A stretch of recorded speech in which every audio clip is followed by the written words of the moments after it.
హిందూ వివాహం అంటే ఆటపాటలు, విందు భోజనాలు కాదు. అదొక పవిత్ర మతపరమైన ప్రక్రియ అని, వివాహం అనేది 7 అడుగులతో ముడిపడి ఉంటుందని స్పష్టం చేసింది.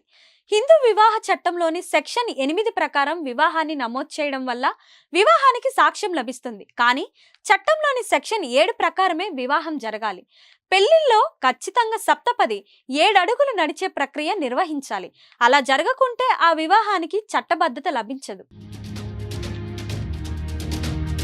హిందూ పెండ్లి ఒక సంస్కారమైన, సాంప్రదాయమైన మతకర్మ. భారతీయ సమాజంలో దీనికి చాలా విలువ ఉంది. అయితే అత్యంత వైభవోపేతంగా పెండ్లి నిర్వహించిన చట్టం దృష్టిలో నిబంధనలే ప్రామాణికం. భార్యాభర్తల బంధంలో ఒకరినొకరు గౌరవించుకోవడమే వివాహ పవిత్ర లక్షణం.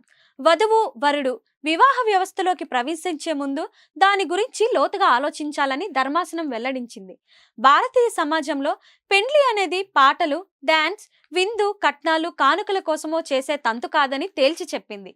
ముఖ్యంగా వివాహం అనేది డబ్బుతో ముడిపడి ఉన్న లావాదేవీ కాదని, ఒక గొప్ప కుటుంబ వ్యవస్థకు పునాది అని తెలిపింది.